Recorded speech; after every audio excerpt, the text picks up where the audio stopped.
Hello student, chapter चल रहा है बायोमॉलिक्यूल्स और ये है हमारा लेक्चर नंबर 4। आज का हमारा टॉपिक है प्रोटीन्स। आज हम प्रोटीन्स की बात करेंगे। कार्बोहाइड्रेट्स हम पढ़ चुके हैं स्टूडेंट्स, ठीक है।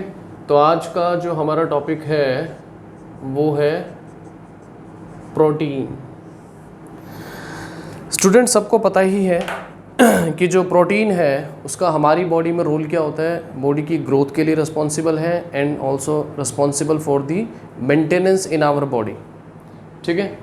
तो सबसे मेन वो ये कि ग्रोथ के लिए ज़रूरी होता है प्रोटीन।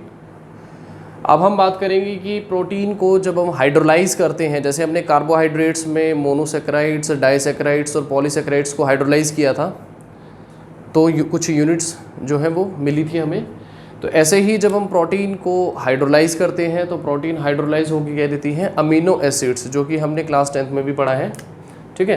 कि जब प्रोटीन को हम हाइड्रोलाइज्ड करते हैं तो वो क्या देते हैं, अमीनो एसिड्स देते हैं ऑन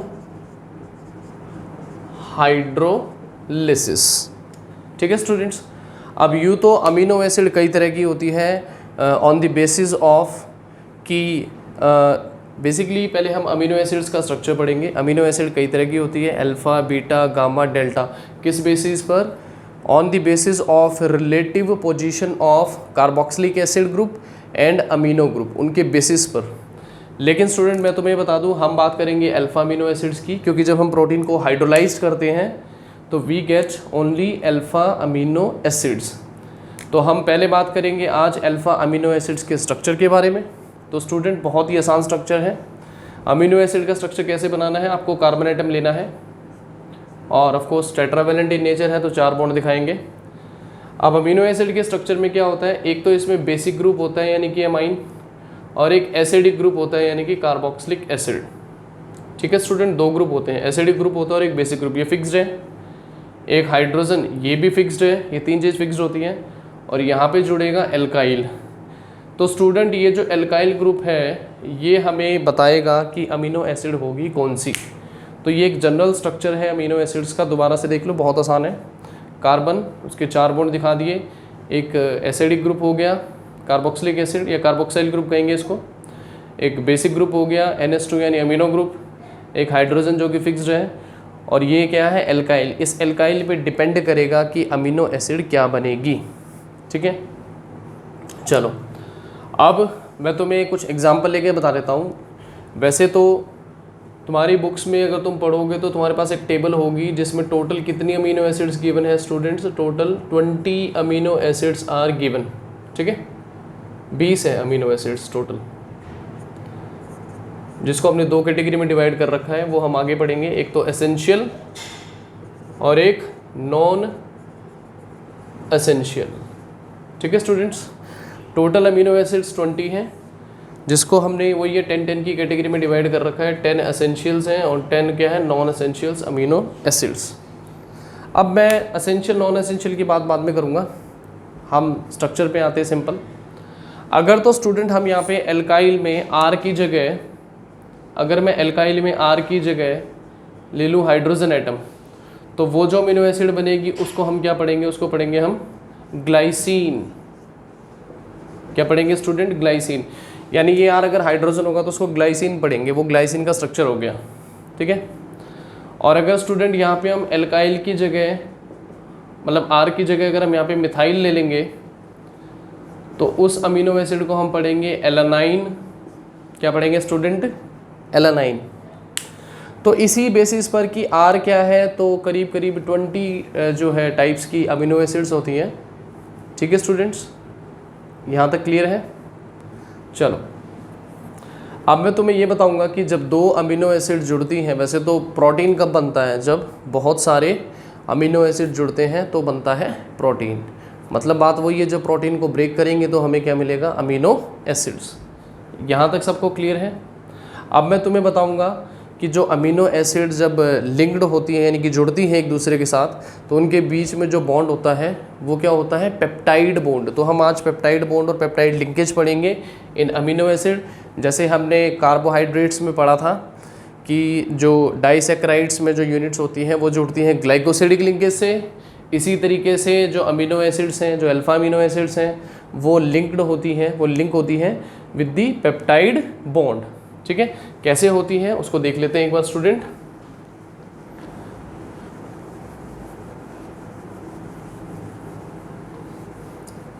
डिपेंड करता है कि कितनी अमीनो एसिड जुड़ती हैं, ठीक है, और उसी के बेसिस पर हम बताएंगे कि जो पेप्टाइड बना वो कैसा होगा। मतलब एक पेप्टाइड है, मोनोपेप्टाइड है, डाई पेप्टाइड है, ट्राई, मोनो तो नहीं होगा, डाई, ट्राई, टेट्रा, इस तरीके से। ठीक है, कैसे दिखाना है देखो स्टूडेंट, जैसे हमने 2 अमीनो एसिड ले ली, एक तो हमने ले ली ग्लाइसिन और एक ले ली हमने एलानाइन। अभी मैंने बताया है दोनों अमीनो एसिड्स को कैसे जोड़ना है, एक तो ग्लाइसिन और एक एलानाइन। ग्लाइसिन का स्ट्रक्चर बनाएंगे स्टूडेंट। अच्छा, कनेक्ट कैसे करना है, बहुत ही आसान है। कंडेंसेशन होगा, 2 अमीनो एसिड आएंगी, कंडेंसेशन यानी वाटर निकलेगा। वाटर कैसे निकलना है हमेशा, कार्बोक्सिलिक एसिड से तो OH, और अमीनो से NH2 से सिर्फ एक हाइड्रोजन, तो H और OH क्या निकल जाएगा, वाटर, और वो बना लेंगे अमाइड, तो उसको बोलते हैं पेप्टाइड लिंकेज। पेप्टाइड का मतलब एसिड अमाइड लिंकेज होगी। कैसे दिखाना है देखो, जैसे ग्लाइसिन ले लेते हैं फटाफट से। अब जो 2 तरीके से कनेक्ट कर सकते हैं। मान लो हमने अमाइन ले लिया, यहाँ पे ले लिया अमीनो ग्रुप NH2, ठीक है, ग्लाइसिन में क्या हो जाएगा, ये CH2 हो जाएगा, और कार्बोक्सिलिक एसिड हो गया COOH, ठीक है। और दूसरा मॉलिक्यूल हमने लिया है एलानाइन, ठीक है। आप इसमें सेम भी ले सकते हो ग्लाइसिन के 2 मॉलिक्यूल्स, और आप ग्लाइसिन एलानाइन के डिफरेंट भी ले सकते हो, ठीक है। एलानाइन में क्या था, सेंटर में कार्बन था, वही NH2 दिखाना है तुम्हें, ठीक है। सेंटर में कार्बन था, एक हाइड्रोजन फिक्स था। अब इससे जुड़ जाएगा एक मिथाइल और एक जुड़ जाएगा कार्बोक्सिलिक एसिड। ये है स्टूडेंट ग्लाइसिन, और ये क्या हो गया, एलानाइन। स्ट्रक्चर तो समझ आ गया ना, जनरल स्ट्रक्चर से बनाया है ये वाला जनरल स्ट्रक्चर, NH2 RH और COH। इस H को यहाँ ना दिखा के यहाँ दिखा दो, एक ही बात है, ये हो गया CH फिक्स्ड है। इस अल्काइल को नीचे दिखा सकता हूँ, और इस NH2 को राइट में, लेफ्ट में दिखा सकता हूँ। तो इस तरीके से बना दिया। ये ग्लाइसिन में ये हो जाएगा हाइड्रोजन, तो CH2 बन गया, बाकी सारा सेम है कार्बोक्सिलिक। एलानाइन में मिथाइल हो जाएगा, तो ऊपर जोड़ दिया, कोई प्रॉब्लम नहीं है स्टूडेंट्स। अब देखो इनका क्या होगा, कंडेंसेशन होगा, यानी वाटर निकलेगा। वाटर कैसे निकलेगा, सबको पता है, अमाइन से तो हाइड्रोजन और कार्बोक्सिलिक से OH, लाइक दिस, ये निकल गया वाटर, ठीक है। ये 2 मॉलिक्यूल को जोड़ा है मैंने, कनेक्ट करने की कोशिश कर रहे हैं। देखो कैसे जोड़ना है, CH2 CO किससे जुड़ेगा, NH से, आगे CH सिंगल बॉन्ड CH3 और स्टूडेंट COH। समझ आ गया, वाटर निकाल दिया, बाकी एज इट इज़ लिंक कर दिया। ये देखो स्टूडेंट, ये लिंकेज कैसी आएगी, CONH, ठीक है। अमाइड लिंकेज है ना ये, इसको हम क्या बोलते हैं, दिस इज पेप्टाइड लिंकेज। क्या बोलते हैं इसको, पेप्टाइड लिंकेज, ठीक है। समझ आ गया। तो इसको ये 2 हमने अमीनो एसिड ली है, दोनों को कनेक्ट करना है। कोई भी जो 2 अमीनो एसिड कनेक्ट होगी उसमें भी वाटर निकलेगा। जैसे हमने जब कार्बोहाइड्रेट में, डाइसैकेराइड्स में जब हमने यूनिट जोड़ी थी, तो उसमें भी वाटर एलिमिनेट हुआ था, इसमें भी वाटर निकला था। उसमें ऑक्सीजन लिंकेज थी यानी ग्लाइकोसिडिक लिंकेज, इसमें CONH यानी अमाइड लिंकेज है, जिसको हम पेप्टाइड लिंकेज भी बोलते हैं। Clear student. अच्छा, अब इसका नाम क्या हो गया इस चेन का, इसका नाम हो जाएगा, इट इज़ ग्लाइसाइल एलानाइन। क्या पढ़ेंगे इसको स्टूडेंट्स, इसको पढ़ेंगे ग्लाइसाइल एलानाइल, या शॉर्ट में इसको हम क्या बोलते हैं, ग्लाइएला, ठीक है। क्या बोलेंगे इसको शॉर्ट में हम, ग्लाइएला। क्लियर। वैसे इसको हम रिवर्स करके भी लिख सकते थे। जैसे मान लो अगर यहाँ एलानाइन ले लेते, यहाँ ले लेते ग्लाइसिन, ठीक है, तो ग्लाइसिन से वही है हाइड्रोजन निकलता, और एलानाइन से निकलता OH, बनेगा तो वही अमाइड लिंकेज, लेकिन नाम बदल जाता, उसको हम क्या पढ़ते हैं, एलानाइल ग्लाइसिन या एलाग्लाई। तो वो तो हम कैसे भी कनेक्ट कर सकते हैं। तो डिपेंड करता है कि हम कितनी यूनिट्स को कनेक्ट कर रहे हैं, और होगी लिंकेज अमाइडी। ये तो 2 यूनिट्स हैं, एक ग्लाइसिन और एक एलानाइन, तो तो ये जो पेप्टाइड बनाएंगे इसको हम क्या कहेंगे, डाईपेप्टाइड, क्योंकि 2 यूनिट जुड़ रही है। और जब बहुत सारी यूनिट जुड़ेंगी तो वो बनाएंगे पॉलीपेप्टाइड। ठीक है, पॉली का मतलब बहुत सारे, पेप्टाइड का मतलब पेप्टाइड बॉन्ड, जब बहुत सारी यूनिट जुड़ेंगी। समझ आ गया स्टूडेंट, पेप्टाइड लिंकेज क्या होती है। ठीक है, अगर ये एग्जाम में डिफाइन करना आता है तो तुम सिंपली डिफाइन कर सकते हो कि पेप्टाइड लिंकेज हम CUNS लिंकेज को बोलते हैं कब, जब 2 अमीनो एसिड जो है वो एक दूसरे से लिंक्ड होती है, जब कंडेंसेशन होता है, यानी कि वाटर मॉलिक्यूल जब उसमें निकलता है, by the condensation of 2 amino acids. Clear student ये चीज़। चलो अब हम चलते हैं आगे। तो हमने ये पढ़ लिया कि जो प्रोटीन है जब उसको हाइड्रोलाइज करते हैं तो अमीनो एसिड प्रोड्यूस होती है। कौन से amino acids, alpha amino acids. ठीक है, अल्फा अमीनो एसिड्स का जनरल स्ट्रक्चर हमने पढ़ ही लिया। ठीक है, अमीनो एसिड्स के जनरल स्ट्रक्चर से ही हम डिफाइन करेंगे कि आर बताएगा कि अमीनो एसिड कौन सा बनेगा। जनरल स्ट्रक्चर अभी हमने पढ़ा कि भाई कार्बन है, उसके 4 बॉन्ड दिखा देंगे, एक इसमें बेसिक ग्रुप होगा, एक एसिडिक ग्रुप होगा, एक हाइड्रोजन होगा और एक होगा एल्काइल। ये एल्काइल जो है वो डिसाइड करेगा कि अल्फा अमीनो एसिड कौन सी होगी। ठीक है स्टूडेंट, अब इसमें एक चीज़ और बता देता हूँ तुम्हें एक्स्ट्रा, कि क्योंकि ये एक जनरल स्ट्रक्चर है अल्फा अमीनो एसिड का। ठीक है, अब जो अल्फा अमीनो एसिड है स्टूडेंट, इसकी एक प्रॉपर्टी भी होती है कि ये डाईपोलर एग्जिस्ट करती है। डाईपोलर का मतलब, क्योंकि देखो इसमें एक एसिडिक ग्रुप भी है और इसमें एक बेसिक ग्रुप भी है, राइट। अब सबको पता है एसिड क्या होते हैं, प्रोटॉन डोनर, और बेस क्या होते हैं, प्रोटॉन एक्सेप्टर। तो ये डाईपोलर एग्जिस्ट करती है इस तरीके से, इसने प्रोटॉन डोनेट कर दिया, उसने प्रोटॉन एक्सेप्ट कर लिया। ठीक है स्टूडेंट, उसने प्रोटॉन डोनेट कर दिया, उसने प्रोटॉन एक्सेप्ट कर लिया। ये कैसा मॉलिक्यूल बन गया, डाईपोलर, क्योंकि इस पे पोल बन गए, एक पॉजिटिव और एक नेगेटिव, इसको डाईपोलर भी बोल देते हैं। डाईपोलर एग्जिस्ट करता है ये, और इस डाईपोलर मॉलिक्यूल को हम क्या बोलते हैं, ज्विटर आयन, या इसको हम इंटरनल सॉल्ट भी बोलते हैं।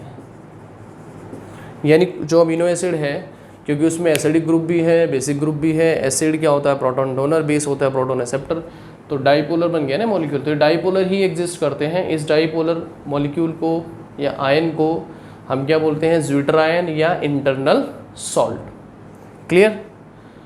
तो स्टूडेंट हम बात कर रहे हैं प्रोटीन में अमीनो एसिड्स की। ठीक है, ये अमीनो एसिड का जनरल स्ट्रक्चर है। कोई भी 2 अमीनो एसिड या उससे ज़्यादा जब अमीनो एसिड कनेक्ट होंगी तो वो कौन सा बॉन्ड बनाएंगी, कौन से बॉन्ड से जुड़ती है, वो पेप्टाइड बॉन्ड। पेप्टाइड बॉन्ड क्या होता है, CUNH बॉन्ड। क्लियर। अब आते हैं इस टॉपिक पे कि जो अमीनो एसिड्स हैं, वैसे तो अमीनो एसिड को हमने 2 कैटेगरी में डिवाइड कर रखा है। 20 अमीनो एसिड्स हैं, 10, एक एसेंशियल अमीनो एसिड्स और एक नॉन एसेंशियल अमीनो एसिड्स। पहले बात कर लेते हैं हम नॉन एसेंशियल। एसेंशियल का मतलब होता है ज़रूरी, नॉन एसेंशियल यानी जो ज़रूरी नहीं है। नॉन एसेंशियल एसिड वो होती है जो ज़रूरी नहीं है। क्यों ज़रूरी नहीं है, क्योंकि वो हमारी बॉडी में सिंथेसाइज होती है, हमारी बॉडी उसको सिंथेसाइज कर सकती है। Our body can synthesise. Non essential amino acid वो है जो ज़रूरी नहीं है। भाई ज़रूरी क्यों नहीं है, क्योंकि वो हमारी बॉडी सिंथेसाइज कर लेती है, इसलिए नहीं है। एसेंशियल वो है जो हमारी बॉडी सिंथेसाइज नहीं कर सकती, जिसको हमें एज ए सप्लीमेंट कहो या एज ए फूड बाहर से हमें लेना होता है, तो वो हो जाएंगी essential amino acids. Basic difference आ गया समझ में। एसेंशियल यानी जो ज़रूरी है। क्यों ज़रूरी है, क्योंकि हमारी बॉडी बना नहीं सकती, तो हमें वो एक्सटर्नली वो हमें किसी फूड से लेनी पड़ती है। नॉन एसेंशियल जो हमारी बॉडी सिंथेसाइज कर सकती है, इसलिए ज़रूरी नहीं है कि हम उसको बाहर से लें। ठीक है, तो अब मैं तुम्हें एक ट्रिक बता देता हूँ। तुम्हारी NCERT में एक टेबल दिया हुआ है जिसमें स्टार लगा के बता रखा है कि ये एसेंशियल है, ये नॉन एसेंशियल है। ठीक है, तो मैं तुम्हें एसेंशियल अमीनो एसिड्स के लिए एक ट्रिक बता देता हूँ आज, जो तुम्हें हमेशा आगे के लिए लर्न करना है। ठीक है, एक ट्रिक है इसको लर्न करने के लिए। VIP हॉल में TT, VIP हॉल में टीटी। जो वीआईपी हॉल होता है रेलवे स्टेशन पे उसके अंदर क्या होता है, टीटी। तो ये एक शॉर्टकट है असेंशियल अमीनो एसिड के लिए। जैसे वी का मतलब क्या है, वेलिन, आई का मतलब आइसोल्यूसिन, एच का मतलब हिस्टाडीन। इस तरीके से तुम्हें बहुत सारी अमीनो एसिड दे रखी हैं। हालांकि सबका स्ट्रक्चर याद करना बहुत मुश्किल है, इट इज़ नॉट पॉसिबल। तो तुम्हें सिर्फ ये करना है, क्योंकि नीट में या सीबीएसई में ऐसे क्वेश्चन आ सकते हैं, तुम्हें 4 अमीनो एसिड दे दिया, इसमें से बताना है कि कौन सी असेंशियल है या कौन सी नॉन असेंशियल है। तो ये असेंशियल के लिए ऑर्डर है स्टूडेंट्स। वीआईपी हॉल में टीटी, टोटल 10 है, ठीक है। वीआईपी हॉल में टीटी, इस ट्रिक से तुम्हें पता लग जाएगा कि ये वाली तो है असेंशियल, और इनको छोड़कर जो बच जाएंगी वो क्या होंगी student, non essential amino acids. ठीक है स्टूडेंट्स, समझ आ गया तुम्हें। चलो अब हम आगे चलते हैं प्रोटीन में। ये तो हमने डिस्कस किया कि जो प्रोटीन है भाई क्या है, प्रोटीन सबको पता है वो बायोमोलिक्यूल है which is responsible for our growth and maintenance in our body. ठीक है, ये पढ़ लिया हमने। जो प्रोटीन को जब हाइड्रोलाइज करेंगे तो वो देंगे alpha amino acids. Alpha amino acid जो है वो जुड़ती हैं बाय पेप्टाइड लिंकेज, वो हमने एक एग्जांपल से पढ़ लिया। ठीक है, अल्फा अमीनो एसिड जो है वो 20 टाइप्स की मैंने बताई हैं, जिसको हमने 2 कैटेगरी में डिवाइड कर रखा है, एक एसेंशियल और एक नॉन एसेंशियल। ठीक है, डिफरेंस समझ आ ही गया सबको। चलो अब हम बात करते हैं क्लासिफिकेशन ऑफ प्रोटीन, जो हमारा आज का टॉपिक है, क्लासिफिकेशन ऑफ प्रोटीन। सबसे पहले पढ़ेंगे on the basis of molecular structure. ठीक है, देखो स्टूडेंट, मॉलिक्यूलर स्ट्रक्चर के बेसिस पर प्रोटीन 2 टाइप के होते हैं। एक तो होता है फाइब्रस प्रोटीन, और स्टूडेंट एक होता है ग्लोबुलर प्रोटीन।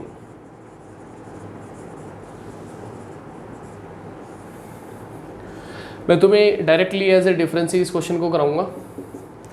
देखो नाम से पता लग रहा है फाइब्रस प्रोटीन। फाइब्रस प्रोटीन वो होते हैं जिनके मॉलिक्यूल्स कैसे होते हैं, थ्रेड लाइक स्ट्रक्चर, यानी धागे जैसे। फाइबर यानी कि धागा। ठीक है, इनका स्ट्रक्चर कैसा होता है, इनके मॉलिक्यूल्स का स्ट्रक्चर होता है थ्रेड लाइक। ठीक है, ग्लोबुलर को कैसे याद करना है, ग्लोबुलर जो है वो बनेगा ग्लोब से। ग्लोब कैसा होता है, स्फेरिकल। ठीक है, तो इनके इसका जो स्ट्रक्चर वो कैसा होगा, स्फीरोइडल शेप होती है इसकी। ठीक है स्टूडेंट, स्फीरोइडल शेप। उनका थ्रेड लाइक स्ट्रक्चर होता है, इनका स्फेरिकल स्ट्रक्चर होता है, स्फीरोइडल शेप होती है।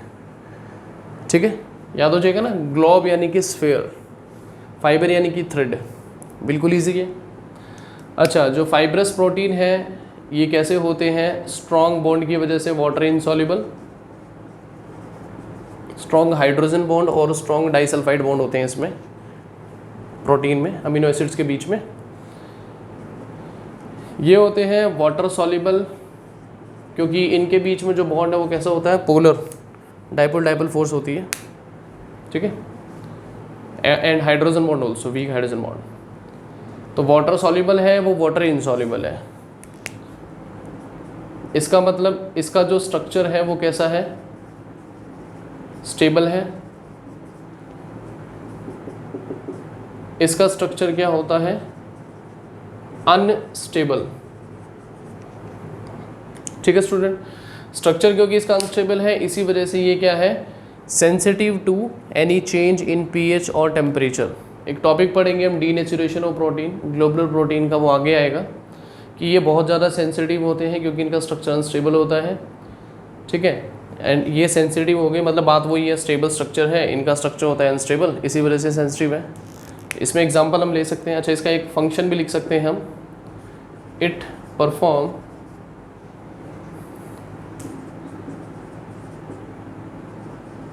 स्ट्रक्चरल फंक्शन होता है इनका, और इनका क्या होता है, मेटाबॉलिकल एक्टिविटी होती है, परफॉर्म मेटाबॉलिक एक्टिविटी। ठीक है। इनका काम होता है स्ट्रक्चरल फंक्शन, इनका होता है मेटाबॉलिकल एक्टिविटी। तो ये चार डिफरेंस को बहुत अच्छे से लर्न करना है। एग्जाम्पल ले लेते हैं फाइब्रस प्रोटीन में, जिसके पीछे भी इन लग जाएगा, एक शॉर्टकट है याद करने के लिए। जैसे केराटिन, केराटिन किस में होता है? हे हमारे हेयर्स, नेल्स, ठीक है, केराटिन होता है उसमें प्रेजेंट। अच्छा, मायोसिन, इसमें भी इन आ गया। मायोसिन किस में होता है? मसल्स में। कोलेजन टेंडन्स में। फाइब्रोइन, ठीक है, वूल में। तो ये कुछ एग्जाम्पल हैं फाइब्रस प्रोटीन्स के, तो मैं लर्न करने पड़ेंगे स्टूडेंट्स। इसमें एग्जाम्पल्स आ जाएंगे, एंजाइम्स आ जाएंगे, हार्मोन्स आ जाएंगे, ठीक है, एग एल्बुमिन आ जाएगा, हीमोग्लोबिन आ जाएगा, ठीक है। तो स्टूडेंट सीबीएसई में तो डायरेक्ट डिफरेंस ही आता है कि डिफरेंशिएट करो फाइब्रस प्रोटीन और ग्लोबुलर प्रोटीन में। तो ये चार डिफरेंस है, बहुत इजी से डिफरेंसेस हैं जो इनको डिफरेंशिएट भी करते हैं विद एग्जांपल्स। तो मैं लर्न करना है। कई बार एग्जांपल दे के ये भी पूछा जाता है कि बताओ इनमें से फाइब्रस प्रोटीन कौन सा है और ग्लोबुलर प्रोटीन कौन सा है। ठीक है स्टूडेंट्स, इजी। चलो, इसके बाद आज हम डिस्कस करेंगे, आज का लास्ट टॉपिक भी होगा, ठीक है। मॉलिक्यूलर स्ट्रक्चर के बेसिस पर हमने पढ़ा, एक तो फाइब्रस और ग्लोबुलर प्रोटीन, और एक मॉलिक्यूलर स्ट्रक्चर के बेसिस पर हमने प्रोटीन को क्लासिफाई कर रखा है, उसके स्ट्रक्चर्स को प्राइमरी, सेकेंडरी, टर्शरी और क्वाटरनरी। ठीक है स्टूडेंट, बहुत अच्छे से समझेंगे इस टॉपिक को।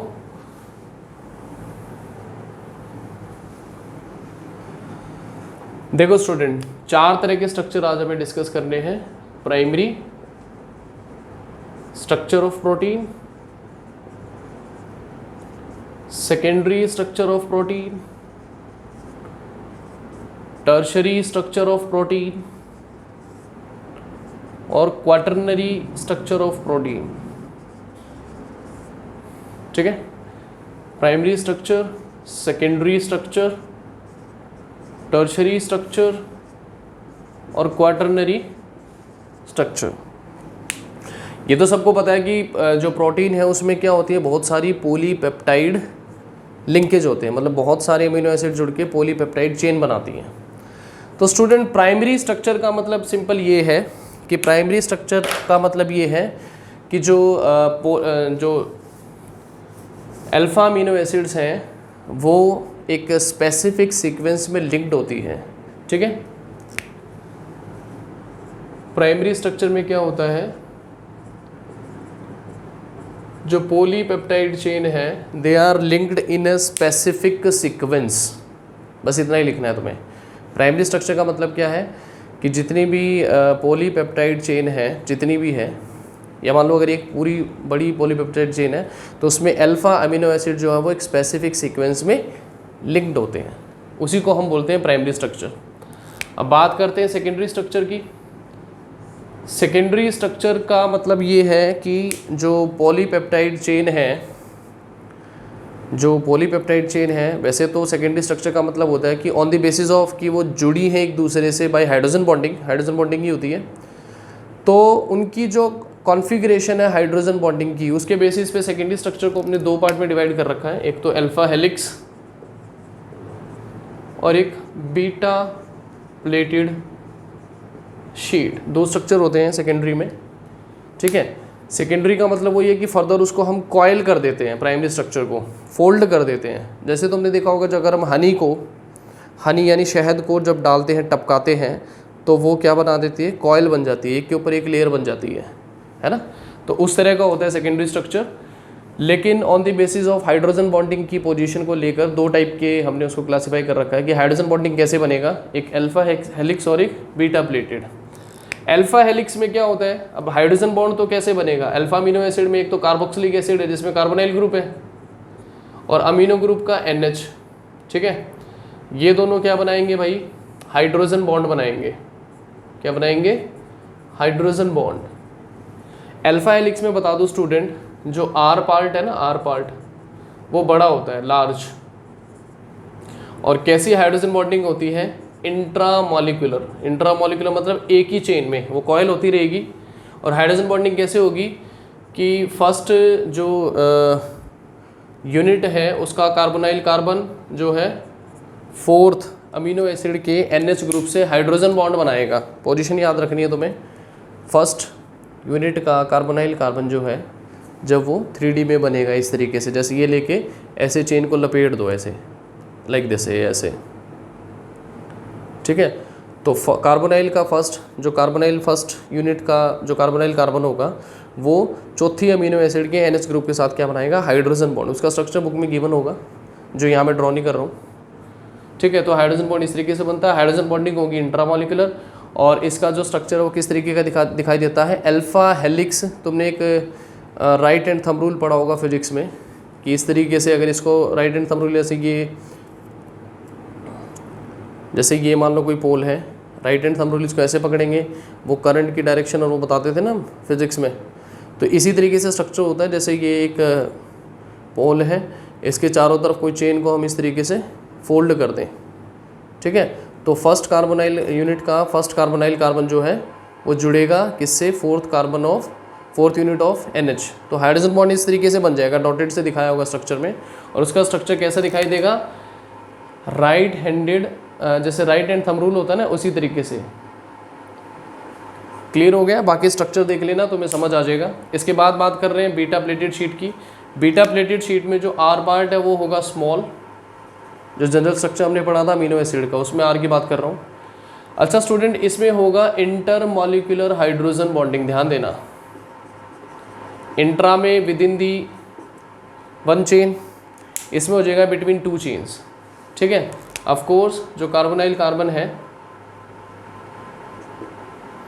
वो हाइड्रोजन बॉन्ड बनाएगा उसके जो पैरेलल NH ग्रुप होगा उसके साथ, ठीक है। हाइड्रोजन बॉन्ड तो बनेगा ही, लेकिन इससे पोजीशन का कुछ नहीं है। जैसे ये एक पॉलीपेप्टाइड चेन है, ये दूसरी चेन है, इनके बीच में दो मॉलिक्यूल के बीच में हाइड्रोजन बॉन्ड बनेगा, यानी इंटर मॉलिक्यूलर हाइड्रोजन बॉन्डिंग होगी। ये दोनों चेन पैरेलल भी हो सकती है और एंटी पैरेलल भी हो सकती है। दो स्ट्रक्चर गिवन होंगे, उसको देख लेना, ठीक है स्टूडेंट।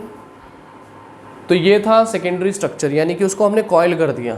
टर्शरी स्ट्रक्चर का मतलब एक प्रॉपर 3 डायमेंशनल स्ट्रक्चर हो गया, 3D स्ट्रक्चर पूरा। या ऐसे कहें कि उस कॉइल को हम फर्दर और उसको कॉइल कर दें तो बन जाएगा टर्शरी, ठीक है स्टूडेंट। और जब बहुत सारी पॉलीपेप्टाइड चेन जो है वो एक दूसरे को के ऊपर कॉइल्ड हो जाती हैं तो बनता है क्वाटरनरी स्ट्रक्चर, यानी उसकी फर्दर फोल्डिंग, फर्दर जब उसको हम क्या कर देंगे, फोल्ड, तो बन जाएगा क्वाटरनरी स्ट्रक्चर, ठीक है। अब एग्जाम्पल के लिए, डायग्राम के लिए मैं तुम्हें थोड़ा समझाने की कोशिश करता हूँ। जैसे मान लो ये प्राइमरी स्ट्रक्चर है, एक स्पेसिफिक सीक्वेंस में जुड़ी हुई है अमीनो एसिड, ठीक है। अच्छा, ये हो गया student secondary structure like this, इसको कॉइल करा दिया हमने। ये है प्राइमरी स्ट्रक्चर, स्पेसिफिक सीक्वेंस में अमीनो एसिड जुड़ी हुई है। सेकेंडरी कॉइल कर दिया, जैसे हनी वाला एग्जांपल दिया था मैंने, दो तरीके के होंगे, अल्फा हेलिक्स और beta pleated. Depending on R part क्या होगा और हाइड्रोजन बॉन्ड कैसे बनेंगे, उसके हिसाब से स्ट्रक्चर कैसा बनेगा, ठीक है। शीट लाइक स्ट्रक्चर तो बीटा प्लेटेड, और ऐसे इस तरीके से है तो उसको हम कहेंगे अल्फा हेलिक्स। टर्शरी में क्या होगा, टर्शरी में स्टूडेंट इस तरीके से होगा, इसको फर्दर हम कॉइल कर देंगे लाइक दिस।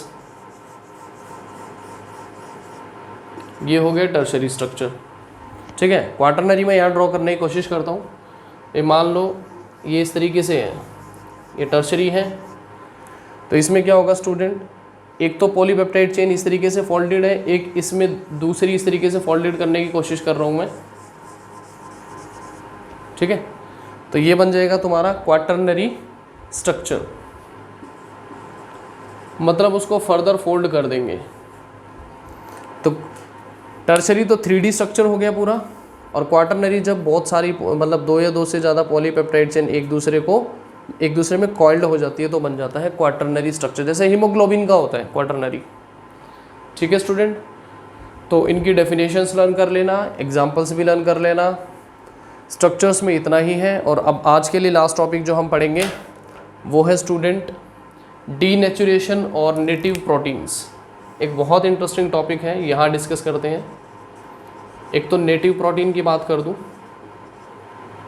नेटिव का मतलब कि वो प्रोटीन जिसका एक प्रॉपर 3 डायमेंशनल स्ट्रक्चर होगा और उसका एक स्पेसिफिक उसका कोई ना कोई काम होगा। Protein which has well defined 3D structure and well defined activity, तो उसको हम क्या कहेंगे, नेटिव प्रोटीन। जिसका एक 3 डायमेंशनल स्ट्रक्चर होगा, वेल डिफाइंड, और जिसकी एक स्पेसिफिक एक्टिविटी होगी, उसको हम नेटिव प्रोटीन बोलते हैं। ठीक है, अब इसी से बनाएंगे हम डीनेचर्ड प्रोटीन। नाम से पता लग रहा है डी का मतलब क्या होता है स्टूडेंट्स, बताया था मैंने, लॉस। नेचर्ड प्रोटीन यानी जो अपनी एक्टिविटी लूज कर देगा। नेटिव प्रोटीन पढ़ा हमने, अब इसका उल्टा पढ़ रहे हैं डीनेचर्ड। नेटिव वो है जिसकी एक स्पेसिफिक एक्टिविटी होती है, डीनेचर्ड जिसने मतलब जिसने अपनी एक्टिविटी लूज कर दी। तो कोई भी प्रोटीन जो है अपनी एक्टिविटी लूज कब करता है, वैसे हम बात कर रहे हैं ग्लोबुलर प्रोटीन की विच इज़ वेरी सेंसिटिव। मान लो हम कोई चेंज कर रहे हैं, लाइक चेंज इन टेम्परेचर या चेंज इन पीएच, या चेंज इन पीएच मतलब एसिड के साथ रिएक्ट करा दें या एसिड डाल दें। ठीक है, तो when a globular protein is subjected to a change in either temperature और चेंज इन पीएच, देन इसका जो सेकेंडरी टर्शरी जो क्वाटरनरी स्ट्रक्चर है वो डिस्ट्रॉय हो जाता है। ठीक है, सारा जो है इसका स्ट्रक्चर कैसा हो जाएगा, अनकॉइल्ड। ठीक है, ये अपना स्ट्रक्चर डिस्ट्रॉय कर देता है, जिसकी वजह से ये अपनी बायोलॉजिकल एक्टिविटी भी लूज़ कर देता है। और इसी प्रोसेस को हम क्या बोलते हैं, डीनेचुरेशन। और जो प्रोटीन बनेगा उसको हम क्या कहेंगे, डीनेचर्ड प्रोटीन।